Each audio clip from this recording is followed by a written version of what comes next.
Olá, olá, boa noite. Estamos às 20 horas e 30 minutos. Desculpem, eu tive piorreia e perdi uns dentes. Não sei se vocês viram os meus primeiros vídeos.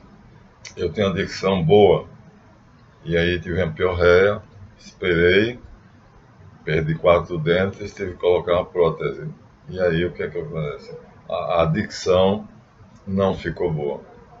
O protético fez o que pôde. Mas acontece que sem 4 dentes, né, e com um quebrado, ele achou que não era necessário arrancar, eu então terei que falar mais devagar, porque houve uma reclamação de uma aluna, não foi bem a reclamação. Ela disse que não tinha entendido o que eu havia dito, o que eu havia falado.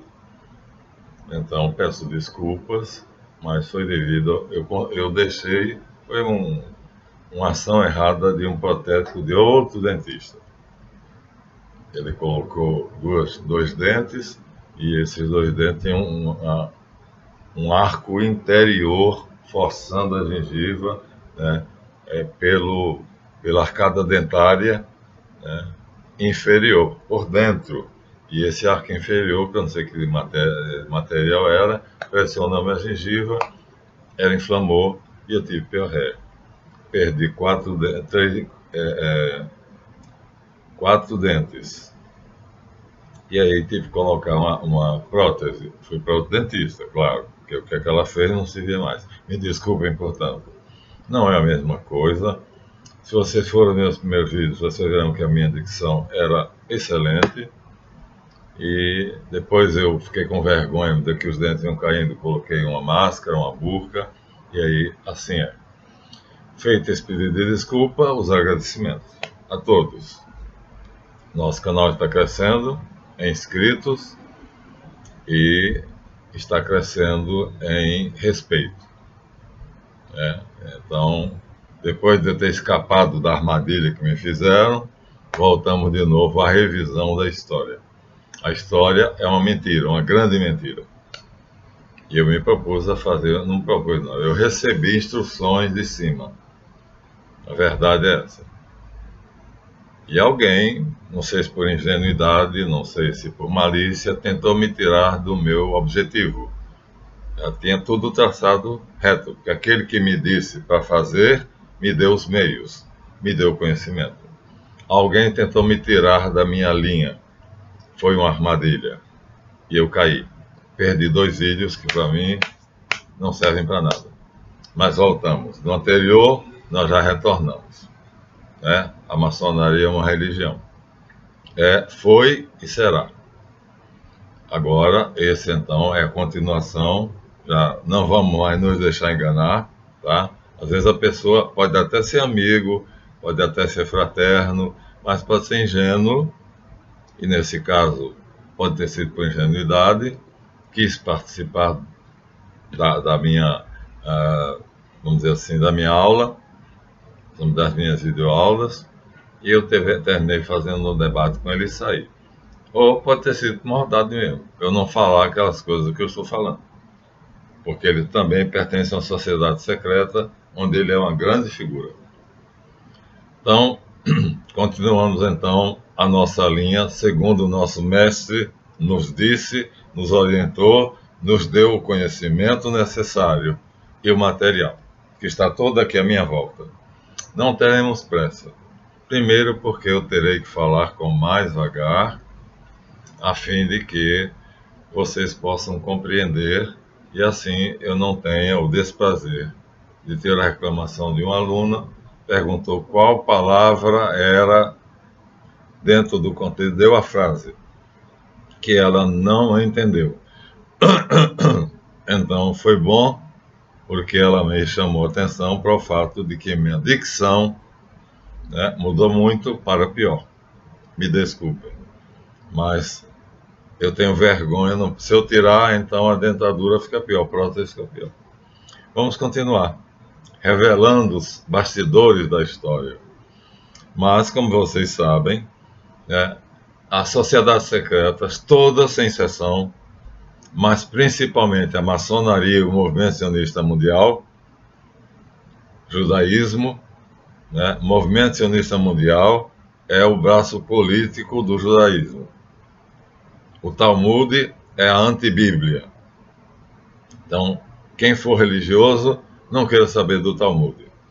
Leia as Escrituras, a Bíblia Sagrada, o Antigo Testamento e o Novo Testamento. O Talmud só se refere ao Antigo Testamento. E aí, há pessoas que não querem que eu diga isso. Então, o Talmud é o livro de Satanás.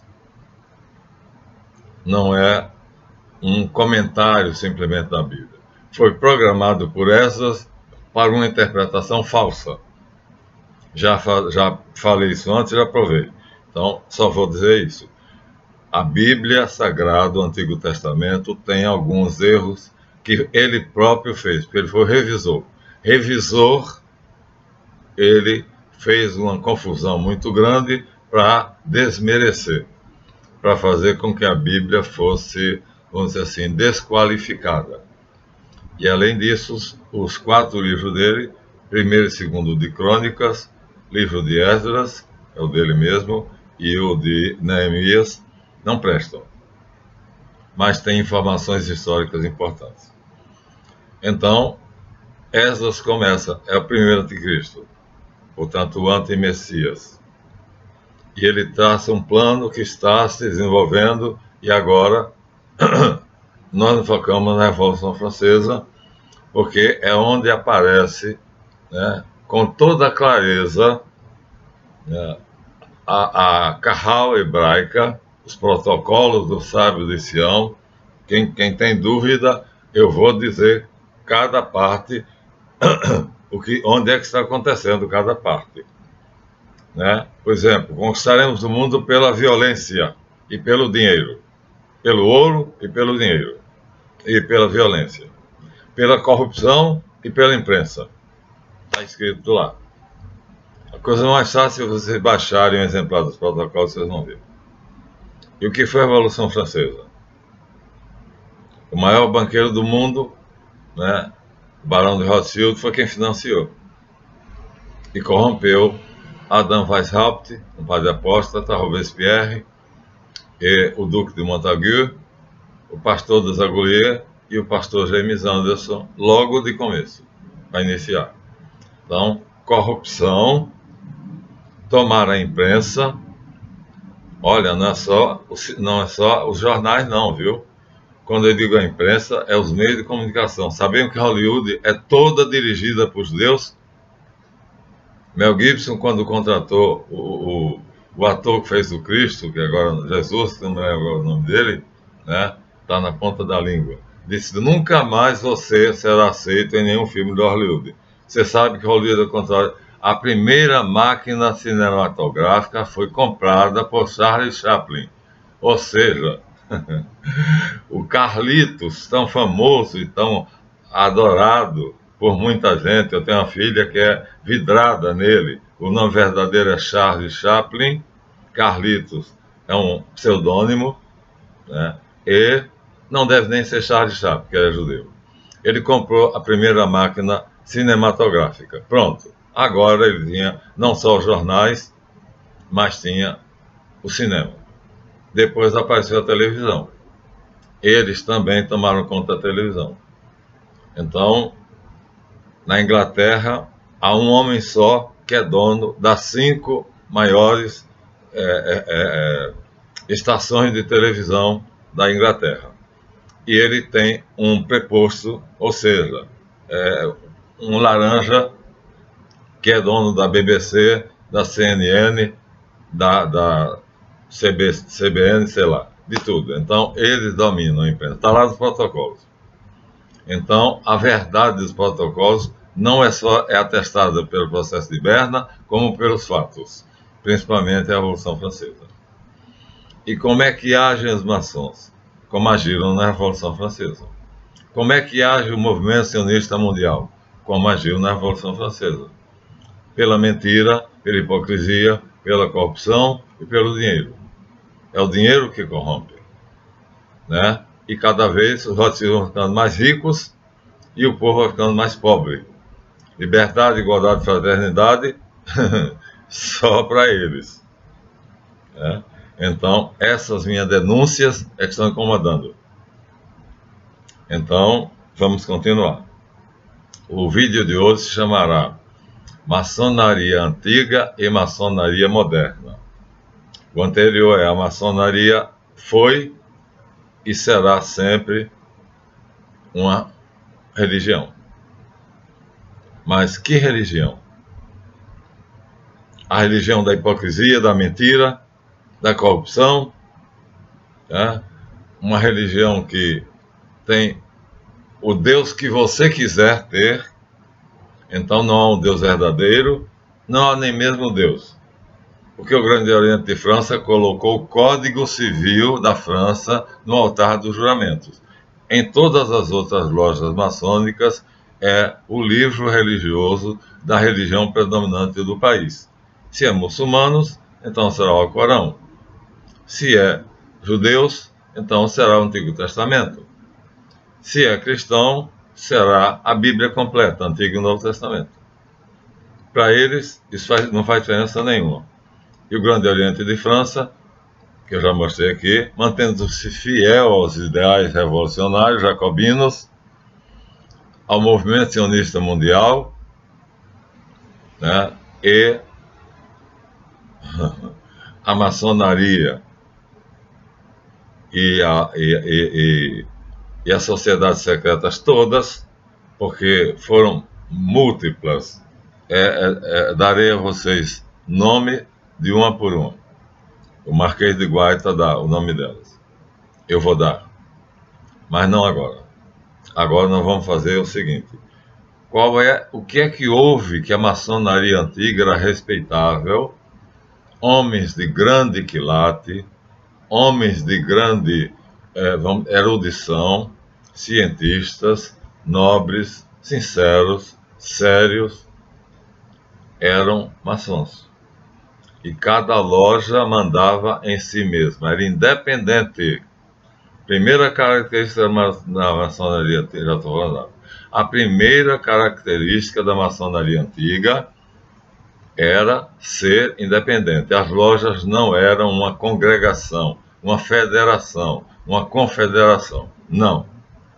Cada loja tinha o seu mestre e esse mestre mandava. Ele, junto com a loja, decidia o que iam fazer. Então, cada loja era autônoma, de certa forma democrática, porque o mestre só havia 2 graus, aprendiz e companheiro, só, mas era necessário que houvesse uma, vamos dizer assim, coordenação do processo, né? É um ritual. Então, elegiam um companheiro mais experiente, o mais respeitado, elegiam ele mestre da loja. E ele tomava o nome de mestre da loja. Depois mudou para venerável, que é o título de um monge beneditino, que é o diretor-geral do mosteiro. Aí eles começaram a copiar coisas das religiões, e a maçonaria hoje é embrulhada, uma mistura, né, uma colagem de várias religiões. Portanto, na verdade, ela é uma religião porque ela é formada por vamos dizer, um quebra-cabeças montado por várias religiões e alguma coisa da maçonaria antiga que eu respeito. Quando eu disser isso eu não posso falar, é porque é da maçonaria antiga. Eu sou maçom à moda antiga, como dizia Roberto Carlos. Eu sou aquele amante à moda antiga, pois eu sou aquele maçom à moda antiga. Então, quando tem alguma coisa da maçonaria que é da maçonaria antiga, eu digo isso, eu não posso falar. Mas quando é da maçonaria moderna, aí eu desbrago, aí eu estaçalho. Porque a maçonaria moderna é perversa e pervertedora. Ela torna a pessoa má. E depois que ela é má, torna ela pior. Então, é essa maçonaria moderna. Falsamente dita que foi fundada em 1717. Nada disso. de 1714 a 1723, foi feito um golpe de Estado maçônico pelo Duque de Montagu, que era o braço direito do Barão dos Rothschild da época, pelos pastores protestantes Anderson e Desaguliers. Esses três homens foram os grandes traidores. Transformaram a maçonaria antiga na maçonaria moderna, de 1914 a 1720, de 1714 a 1723.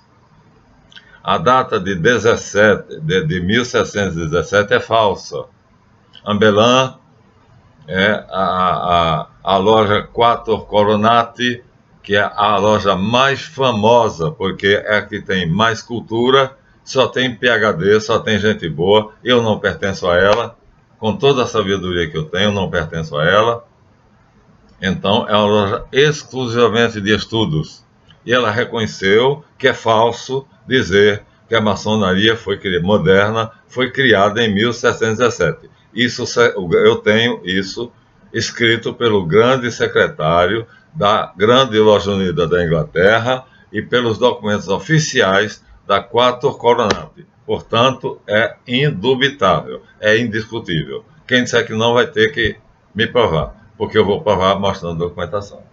Então, como foi que a maçonaria antiga, que era boa, era honesta, era sincera, era íntegra, seguia as leis, era religiosa, como é que se transformou nessa parafernália? É o assunto desse capítulo, que vai ter continuidade, porque eu vou devagar, né? Tanto falando devagar, como também mostrando devagar. Bem, vamos começar com um livro de divulgação.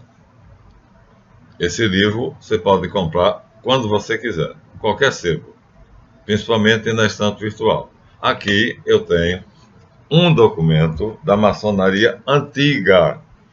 São 115 documentos. Queimaram, viu?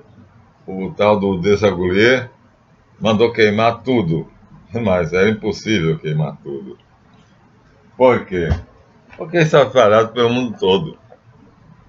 A documentação estava espalhada em 115 documentos espalhados pelo mundo inteiro. Ele queimou da Inglaterra. A grande loja, ele queimou todos os papéis. Quando se uniram os antigos com os modernos, 60 anos de briga, ele queimou os dos antigos. Mas depois tudo foi refeito. Vou ler para vocês como é que era. Aqui está, portanto, um documento inconteste. Estatuto e ordenações da Sociedade dos Mestres Pedreiros e... como é que se chama? Porque pedreiros aqui talhavam a pedra. Tinha um que talhava a pedra e outros que construíam. Então eles separavam os talhadores de pedra dos construtores. Então era pedreira mesmo, eles iam para a pedreira, para a rocha, o rochedo grande, e ali eles iam quebrar o rochedo em pedras pequenas. E essas pedras pequenas eram transformadas em pequenos cubos, não havia tijolo de barro, era tudo antigo, era de pedra, como a grande pirâmide do Egito, e aí eles chamavam, portanto, talhadores de pedra e construtores. Prevaleceu depois a palavra construtores. Né? Maçonaria, maçom quer dizer pedreiro, mas não era assim. Aqui ele diz claramente: tapia et lignames, ou seja, os construtores,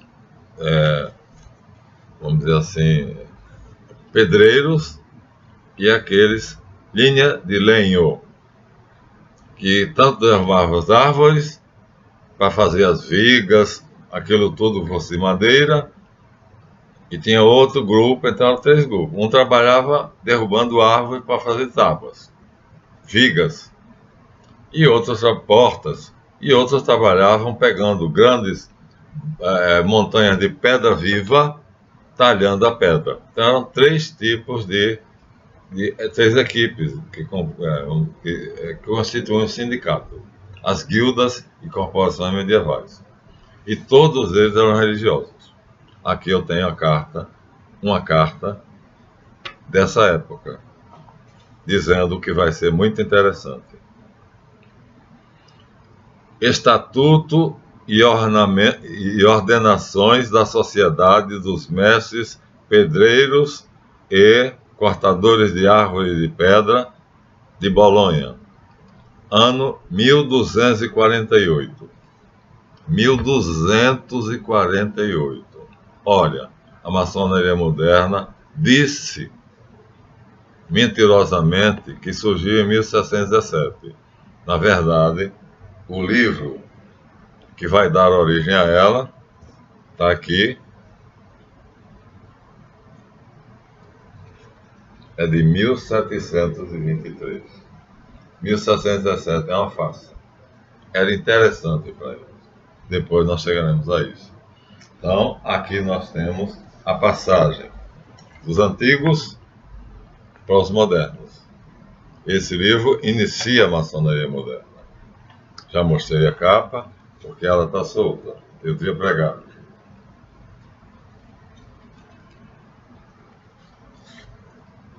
Do lado aqui tem um quadro da união dos dois traidores também, que eu vou mostrar maior. O Duque de Montagu, com a coroa, e o Conde de Worten. O Conde de Worten é dos antigos, e o Duque de Montagu dos modernos. Uniram-se depois de 60 ou 80 anos de briga. Então foi outra traição, foram duas traições. E aqui está, tá vendo? Ó, Constituição em espanhol, dos franco-maçons, ou seja, dos pedreiros livres. Londres. No ano de 1723. Ano judaico de 5.723. Olha que coisa curiosa, minha gente. Eles dizem aqui, olha só, eles são idiotas demais. Ou eles acham que a gente é burro. Eu vou aproximar de vocês, tá? História, obrigações, regulamentos, etc., da mais antiga, mais correta e respeitável fraternidade. Sim, era. Mas essa não é a continuação dela. O único problema é esse. Os que estavam com Wharton eram, mas terminaram se unindo. Então, aqui está, ó. Tem duas datas. A primeira data é judaica, ano 5.723. Isso é no calendário judeu.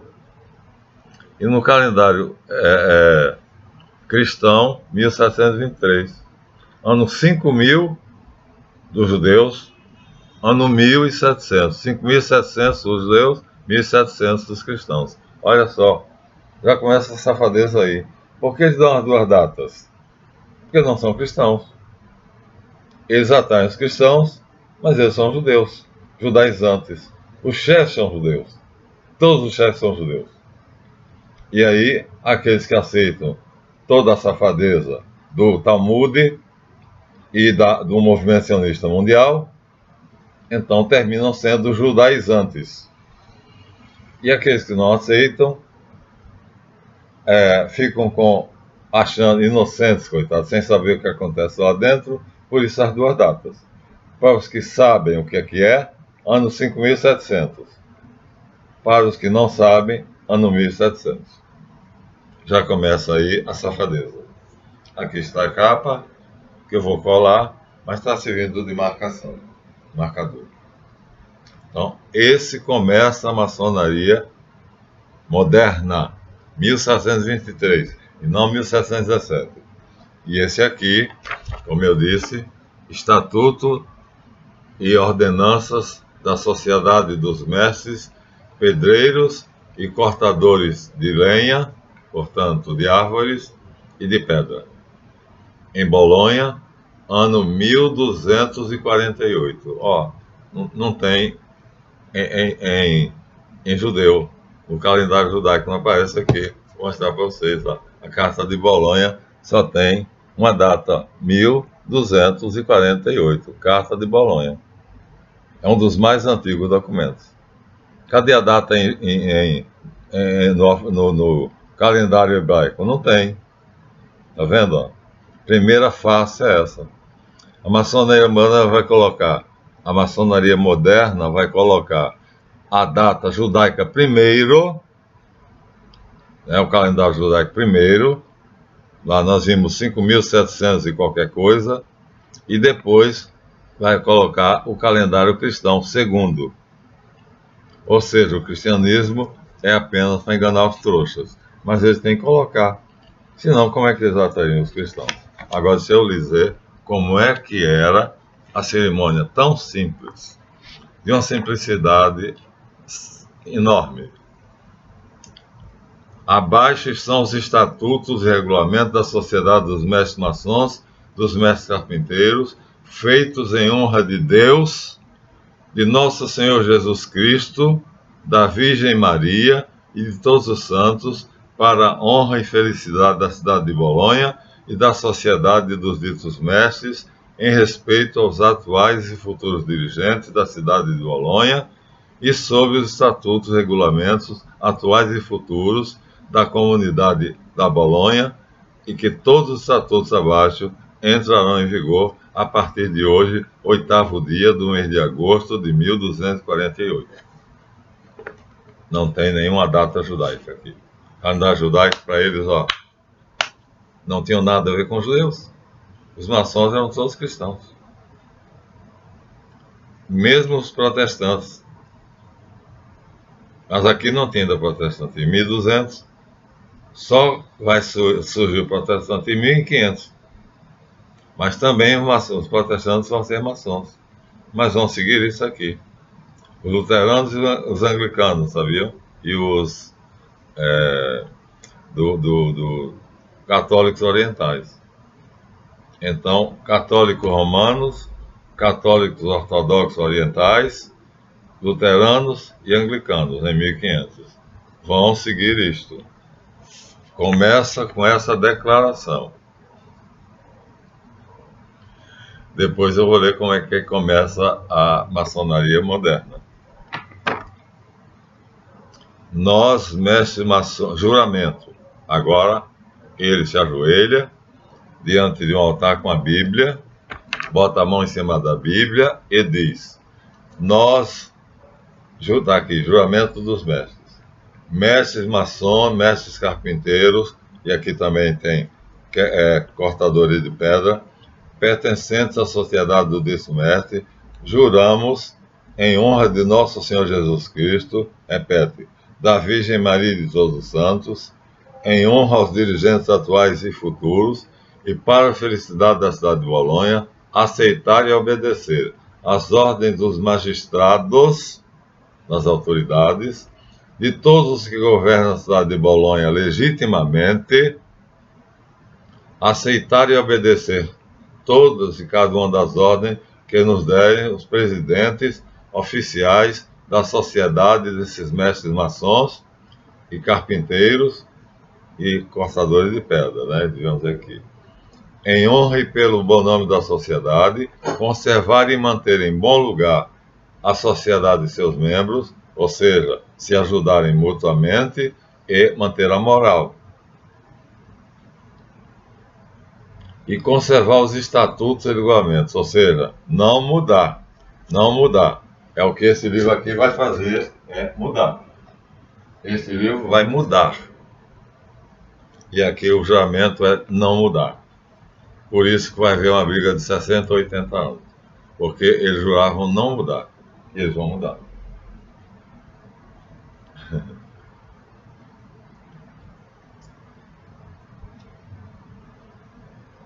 Conservar os estatutos e regulamentos de tal sociedade, como eles foram feitos, tá vendo? Desde o ano 900, o primeiro foi o rei Atelstan, manter e conservar de tal sociedade como foram feitos, tanto agora quanto no futuro, em tudo obedecendo aos estatutos e regulamentos da sociedade da comunidade de Bolonha, ficando determinado que a tudo isso ficou obrigado com a entrada para a sociedade, ficando livre das obrigações somente no caso de vir a ser excluído da mesma sociedade.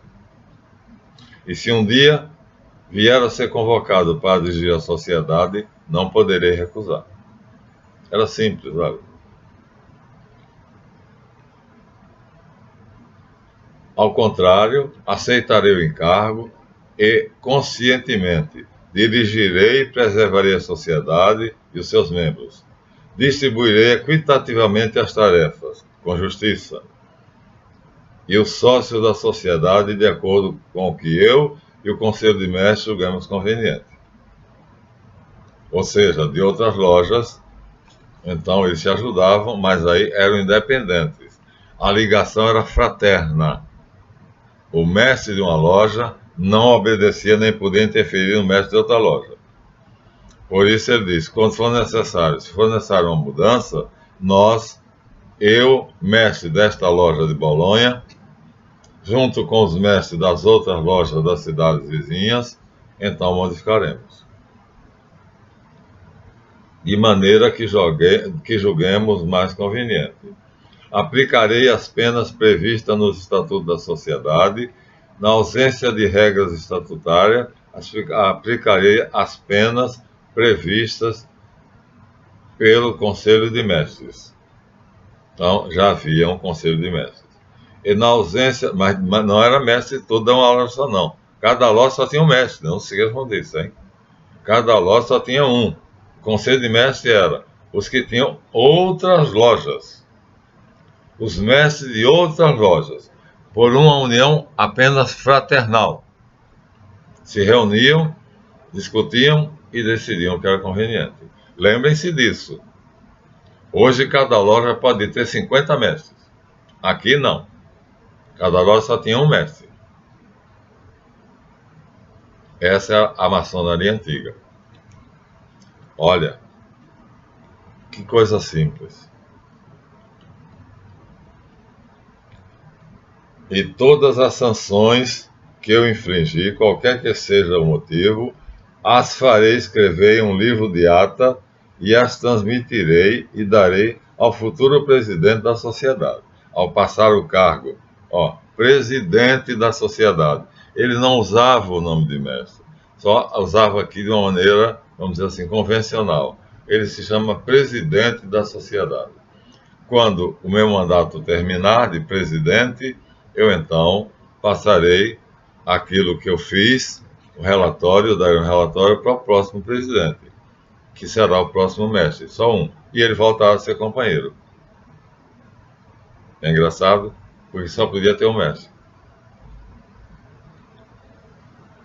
Transmitirei e darei ao futuro presidente.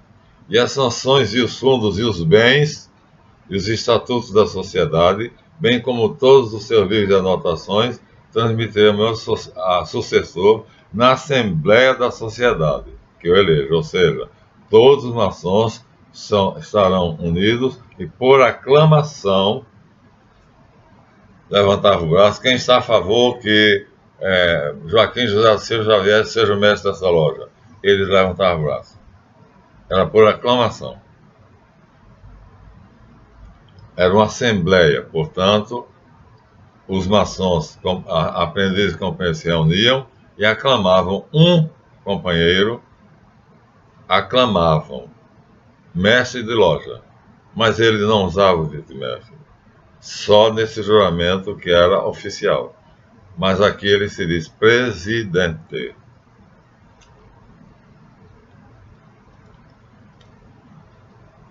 E os fundos e os bens eles distribuíam, porque quando o mestre estava desempregado, era sustentado pela loja. Havia um tipo de, vamos dizer assim, sindicato que ajudava. Eram sindicatos, guildas e corporações.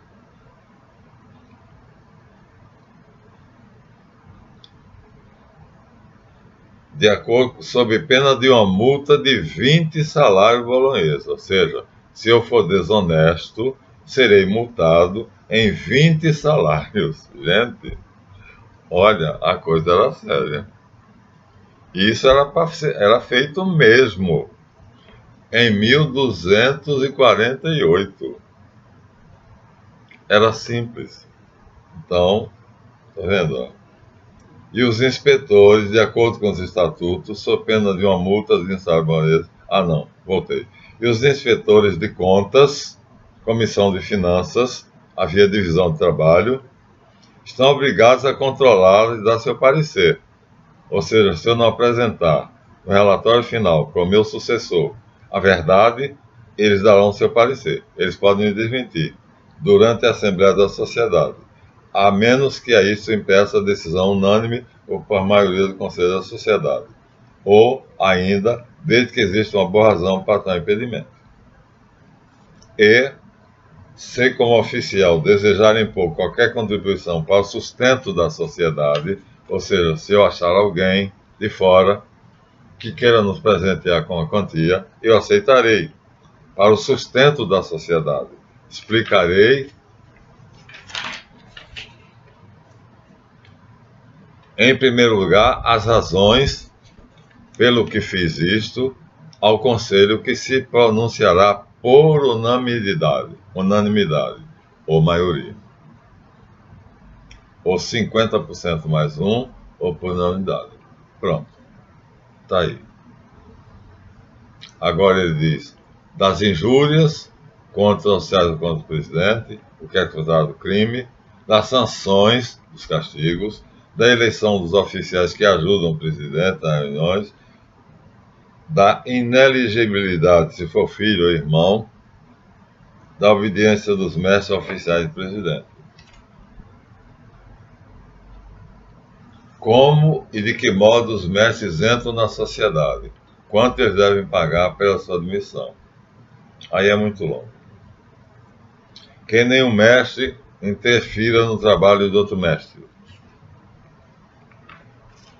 Aí é tudo muito simples.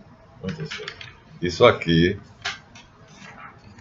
foi substituído, alterado, mais do que alterado, adulterado por esse livro aqui. Por um canalha chamado James Anderson, por um patife chamado Desaguliers e por um, como é que eu vou dizer, hein?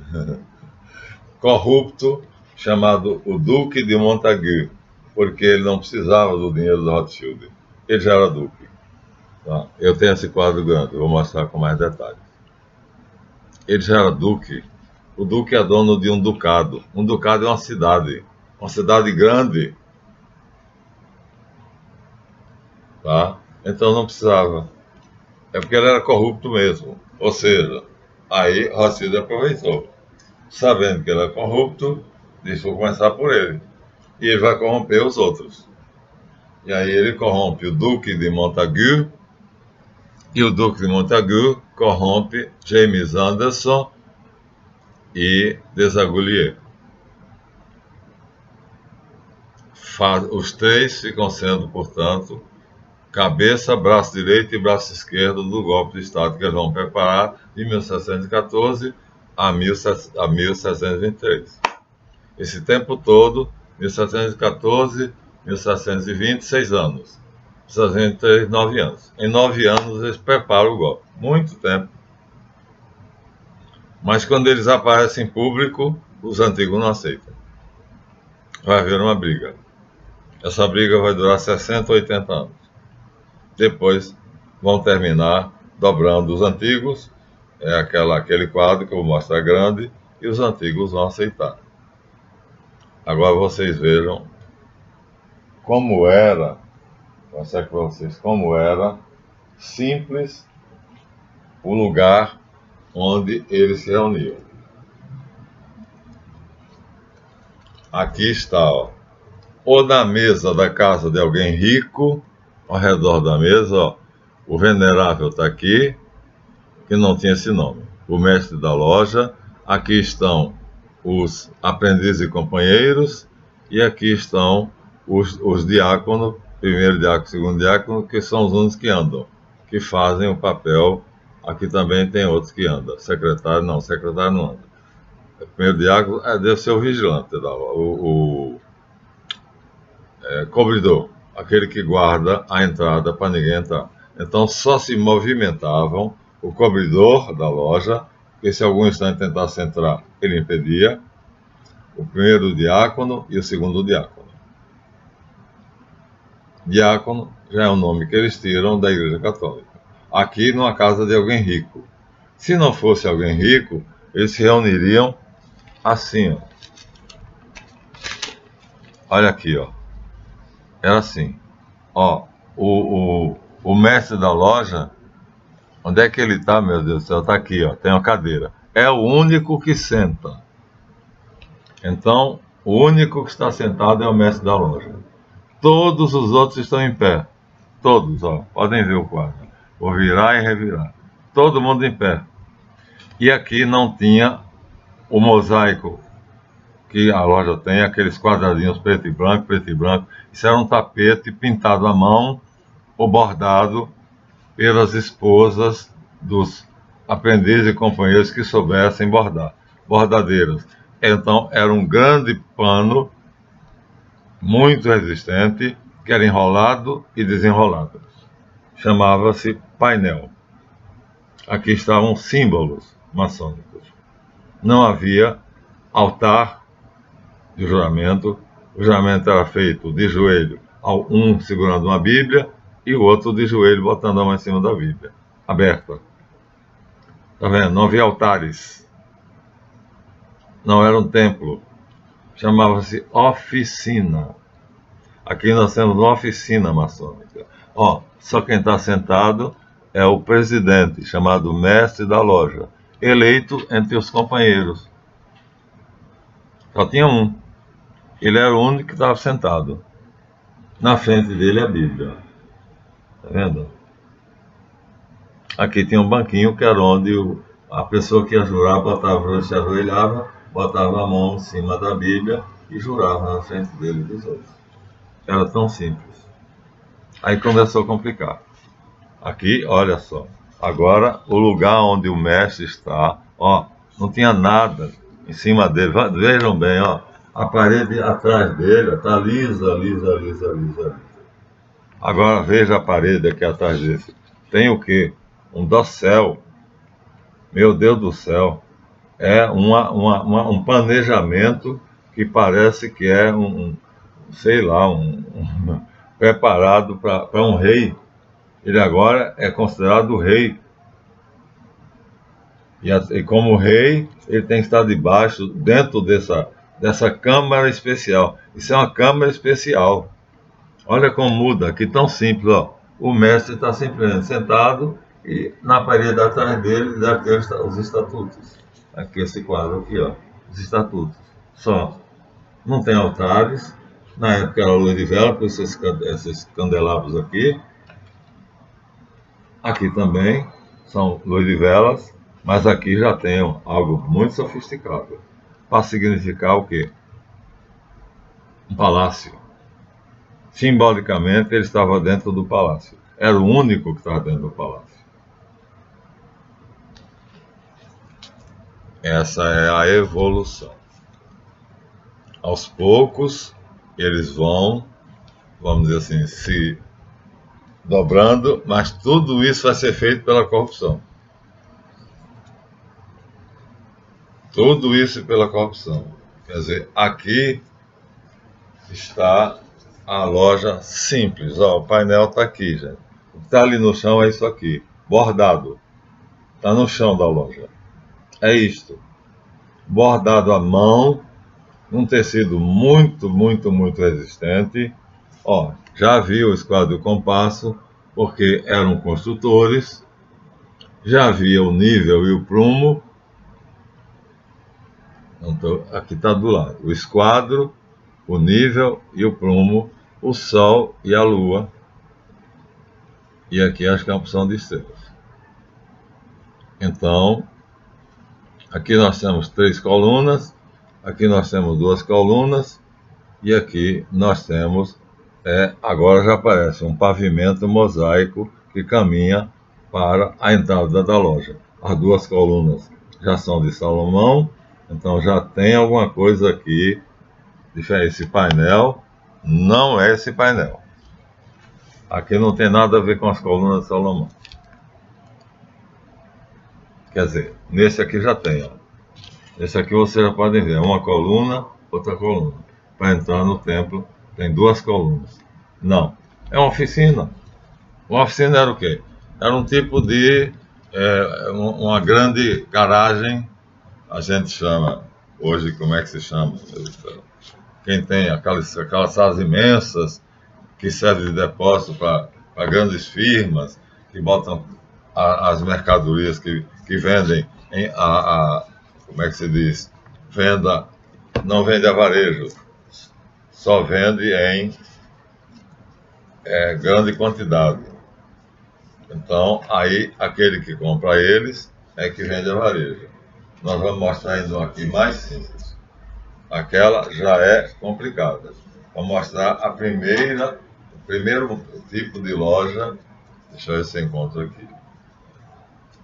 Olha só, é que está escuro. Aqui, as pessoas estão simplesmente numa reunião, tá vendo? Estão reunidas. Não se sabe de onde é que está o mestre, onde é que estão os companheiros, os aprendizes, estão sentados. Todo mundo está sentado, agora estão sentados. Mudou. Já estão sentados. Agora tem uma figura que mostra a maneira mais simples, quando a loja era extremamente simples. E aí, se eu não mostrar hoje, eu prometo, vamos devagar.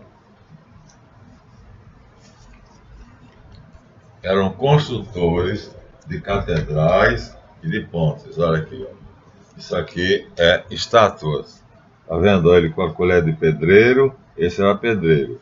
Esses também eram pedreiros, né? Mas aqui em cima, ó, tem pessoas que estão pegando o quê? Madeira, ó. Isso aqui, ó, são coisas de madeira, ó. Tá vendo? Madeira, pedra e aqui são pedras, ó. Não tinha tijolo naquela época, não. As pedras eram cortadas até formar tijolos de pedra. E aqui, esse está assentando, tá vendo? Com a colher de pedreiro, uma pedra atrás da outra, em cima da outra. São estátuas. Para celebrarem, porque ainda existe uma ordem chamada campanionage, que não, se você chama ele de maçom, é o mesmo que você chama ele de filha da puta. São chamados companhões. Vou mostrar para vocês. Aqui são eles que fizeram essas estátuas aqui, representando os profanos pelos animais, ou seja, o homem que não sabe obedecer à lei moral é um animal. Quando ele trabalha, aprende a trabalhar, ele se torna homem. Ele vai construir a cidade com pedra, que são o que eles estão assentando aqui, são pedras, com madeira, e essas pedras são tiradas de uma pedreira. Então tem que ter os talhadores de pedra. Então, aqui é uma das provas, tá vendo? Quem mandou fazer essas esculturas foi a companionage. Ele não se chama maçom, se chamam companhões, companheiros. Mantém a mesma coisa, só tem aprendiz e companheiro, aprendiz e companheiro. Aí, quando eles se reúnem, um é eleito mestre. A mesma coisa. Eles mantêm a mesma coisa. Eu assisti uma palestra de dois companheiros que estavam fazendo um órgão da Catedral do Rio de Janeiro.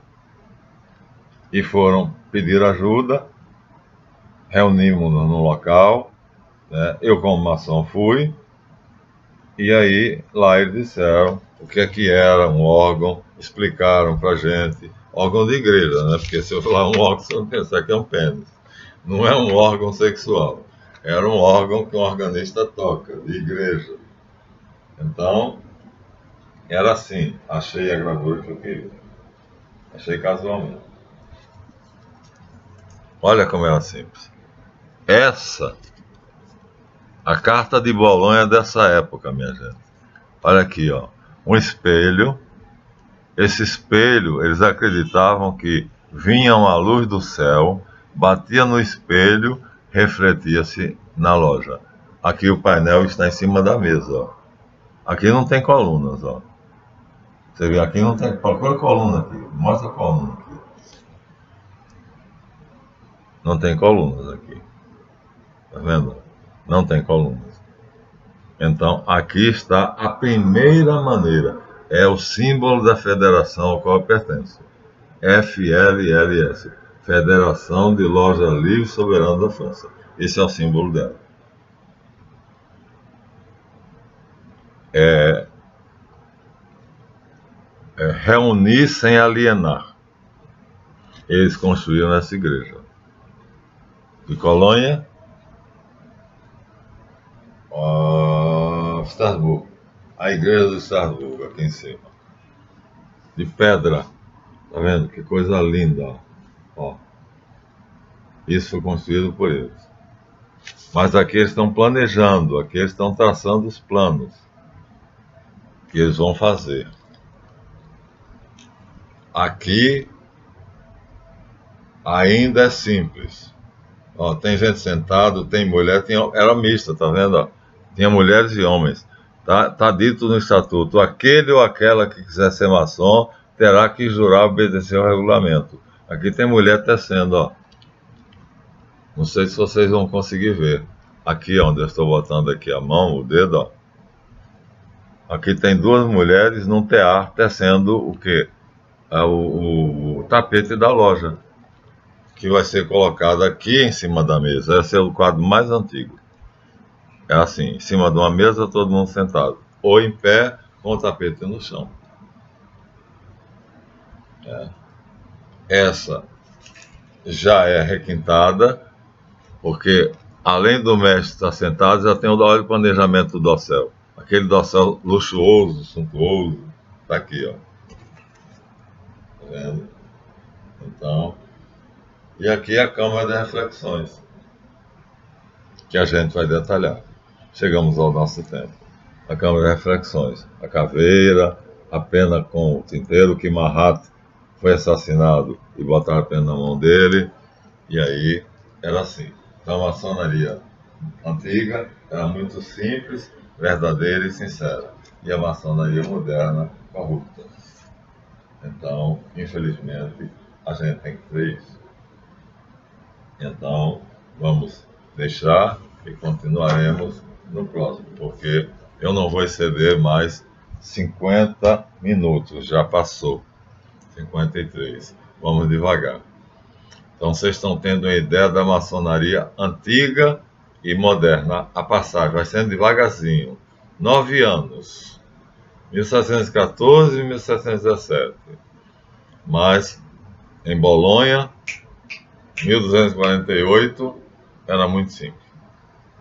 Então, deveria ser assim. Eu faço assim, fazia. Agora não faço mais. Depois da Covid, até a Covid a gente fazia. Depois da Covid nós resolvemos. Então, obrigado a todos. Se não der seu like, dê seu like. Divulgue o canal. Peçam as pessoas para se inscreverem, porque os inscritos é que contam. Eu tenho 11.700 visualizações. Olha, uma quantia enorme de gente que está vendo meus vídeos, no mundo todo. Quem sabe português. Mas só tenho 1.250 inscritos. 1.250. Se desses 11.700 e tantos que veem, 11 mil, minha gente, são 11 mil.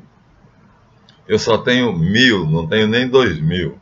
Se 5.000 se inscrevessem, dos 11 mil, se 5.000 se inscrevessem, eu teria ganhos. Por enquanto, eu estou com $15.